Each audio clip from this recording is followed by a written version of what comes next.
Gilles qui voulait réagir sur Di Maria et apparemment il est en fusion, me dit-on. Gilles. Salut Gilles.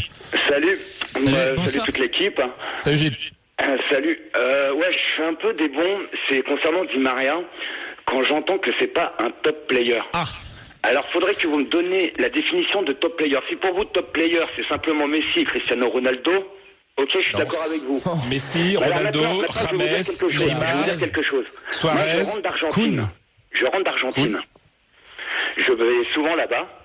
Et quand je parle avec les Argentins, quand ils me parlent de Di Maria, c'est pour vous dire qu'en équipe d'Argentine, je dis bien en équipe d'Argentine, c'est un des joueurs préférés. Il 1 sur 2 préfère le Angel qui signe à Paris à Messi. Je dis pas qu'il est meilleur que Messi.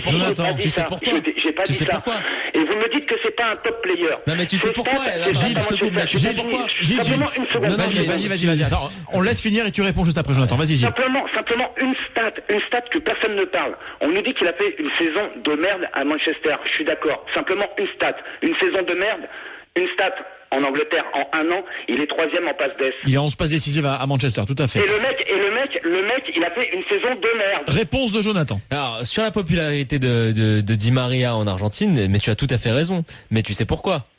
Parce qu'il a joué à Rosario Central, qui est un des clubs très populaires au pays et qui continue de renouveler son amour à ce club-là en ne cessant de faire des appels du pied à chaque fois qu'il est convoqué en sélection en disant qu'un jour il finira par y revenir et puis il fait des dons au club, etc. Et ça, tu sais très bien que les joueurs qui se comportent de la sorte en Argentine sont des joueurs qui sont fortement appréciés. C'est pourquoi Di Maria sera toujours préféré à Lionel Messi. Pour figurer en Coupe du Monde sans jouer la finale, pour être dans l'équipe type élu, et tu crois qu'il a payé aussi là? Et le mec, vous dites que c'est pas un top player. Gilles. Non, et c'est pour Gilles, simplement, je vais te répondre. Non, Gilles, simplement. Tu sais, nous, on est là.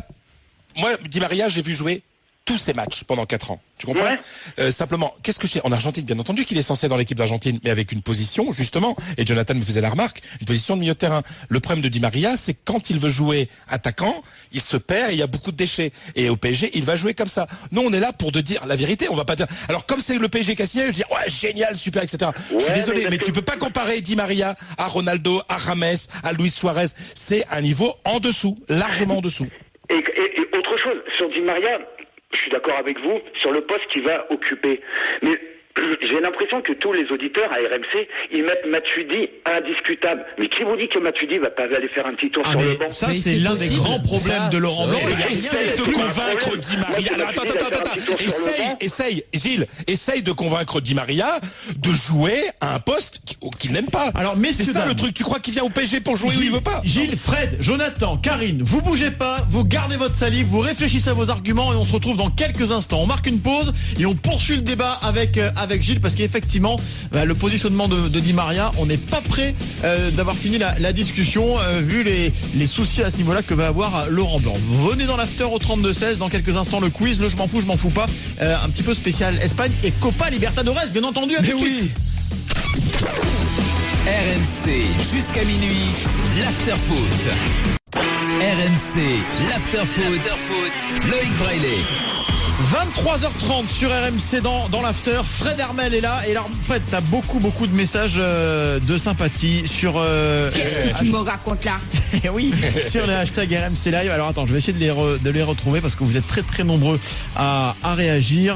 Bon, en tout cas, on va reprendre le débat. Je vais essayer de les retrouver dans un instant. Il y a Gilles qui est avec nous, supporter parisien. Il avait mis le débat Di Maria, top player ou pas, sur la table. Il y a Jonathan et Fred qui lui répondent non. Et Karine d'ailleurs. Ah bah oui, mais on l'a fait 10 fois. On l'a dit, on l'a fait ce débat. Oui, non, mais c'est pour ça que t'étais pas dedans. Je parlais à Fred notamment de ce qu'il avait apporté au Real.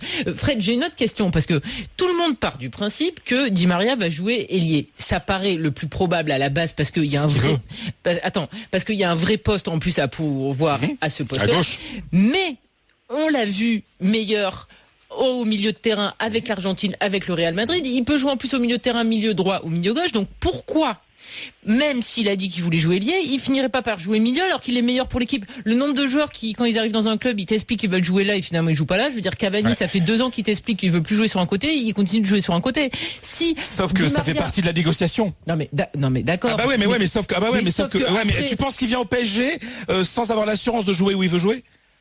Non mais attends, Di Maria il arrive, c'est pas non plus donc Messi et Ronaldo, ça on est tous d'accord. Et en plus pour son jeu et pour l'équipe, il est meilleur à un autre poste. Donc je vois pas pourquoi ça serait obligatoire qu'il joue toujours parce que même en gauche. Argentine, il a dit très clairement quand Sabella laisse la place à Martino, il a dit très clairement qu'il voulait plus jouer au milieu de terrain. Mais il peut avoir des velléités et au final pas forcément. Mais c'est pas une velléité, Karim, c'est une obsession. C'est une obsession. C'est-à-dire, il a quitté le Real à cause de ça. Pas que une question d'argent, parce que le Real lui a proposé 36 millions net après impôts sur 6 ans. T'imagines 36 millions d'euros, 6 ans de contrat, 6 millions net par an. C'est énorme. Donc, non, mais ça, c'est de la fausse sursure, les amis. Ça, c'est direct. Et Di Maria, l'une des raisons pour lesquelles il est parti, c'est parce qu'à Manchester, il gagnait un peu plus, mais aussi parce que Manchester lui garantissait qu'il n'allait pas jouer au milieu de terrain. Gilles, juste pour conclure sur ce débat. Ouais, non, mais je suis entièrement d'accord avec Fred. Di Maria, s'il vient à Paris, c'est qu'il a une garantie au niveau du poste qui va occuper sur le terrain. Mais ce qui est sûr, c'est qu'avec l'effectif que Paris va avoir cette saison, il va y avoir, j'allais dire, un petit peu des déçus, parce que je pense que Lucas va faire un petit tour sur le banc, mais il y a aussi Marquinhos. Quand on regarde l'effectif, Pastore, c'est pareil. Bien sûr. Donc forcément, je pense que là, c'est là qu'on va pouvoir aussi juger, j'allais dire Laurent Blanc. Absolument. C'est parce que là, ça va être vraiment un casse-tête. Alors on dit un casse-tête de riche, certes, mais il va y avoir des déçus. Il va y en avoir beaucoup. Et on n'a pas fini d'en débattre sur RMC. Ça, tu peux compter sur moi. Salut Gilles, en tout cas, merci de ton appel au 32-16.